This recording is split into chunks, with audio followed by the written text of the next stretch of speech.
Hi guys, if it's Friday, it's Down and Dirty Woods Craft. And today we're going to talk about salvaging a piece of gear. Okay, the piece of gear I'm talking about is a ferro rod. The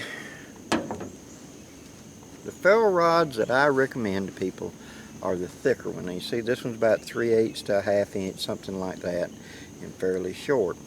I bought mine as a blank, and then I put duct tape for a handle. I just take some good quality duct tape, pull it blood tight, and ran it around to make this. Now this serves now as a fire starter and is also a source of duct tape for use to repair my gear. And I take a piece of bank line, tie it to the rod. Actually what I do is I run a loop of tape, I tie it to the rod and pull it in that, and then I pull the tape blood tight. So that's what anchors it, and that's merely one of those hair ties. Okay, so that way it stretches around and hooks into whatever belt loop. Okay, now this is the one that's ridden on my Blackbird prototype for a couple of years now, and it kind of suffered a little bit because these rods are made up of a combination of several metals.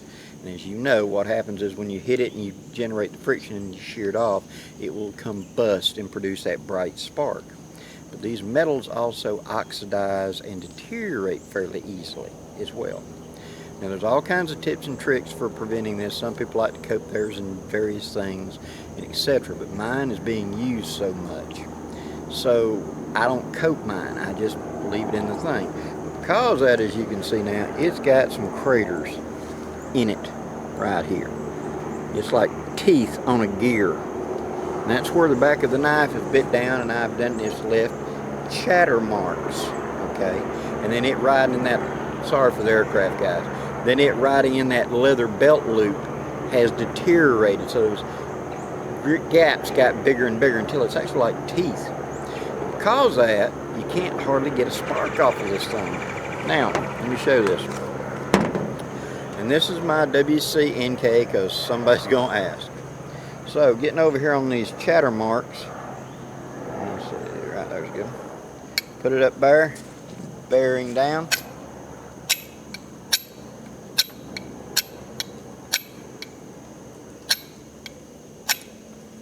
See? Now what that is the knife is not actually grabbing it, it's skipping across top of those chatters. I want to save this and bring this back to usable. So what I've done is I've taken a file, put the file up against my chest, and I pick a spot that I want to make flat. I get up there and I start doing this. Now notice that the rod is angled so I get maximum coverage. So as I do this, I'm going all the way from the bottom of it all the way to the tip of it.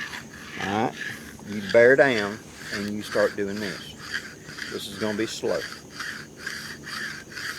But Blackie, why don't you just dot it out, because if it does spark and ignite, I don't want that couple of 1,000-degree spark going on the tip of my finger, right? I could chuck it up in a vise and do this, or I could do it feel expedient the way I'm doing it right now. Lay it up there, lay that flat right there, and just start going until you get all those chatter marks out. You're going to generate a flat on one side of your rod. You may want to do this anyway if you got one a little bit wear. You'll see little bitty sparks all along as you do this. You just keep going. Occasionally clean your file. Now, after you've created a nice shiny flat spot on it, right there. Now it's long and it's smooth. Okay, smooth is the important thing. Now when I put my knife up there, I get big sparks. And those sparks, you can hear them when they hit the ground, thud. It's a blob of molten metal. That's what I want. So, in conclusion, these rods can be saved and keep using. All you got to do is put a flat spot on it, or better yet, put two, one on one side and another one on 180 degrees out, and work it that way.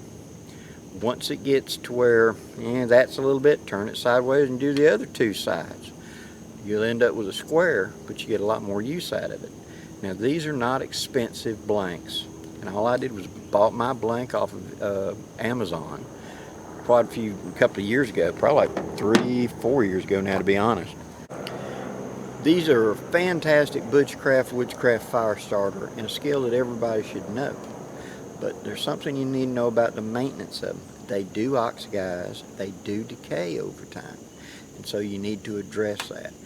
Once in a blue moon, you notice, hey, you know that thing's not throwing sparks like it should.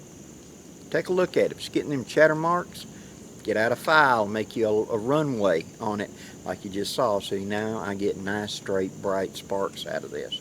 And so this is brought back and can be used again. Hope this gives you some ideas, guys. Thank you very much for supporting my channel. And do me a favor before you leave, hit that like, share, and subscribe button. I would really appreciate it.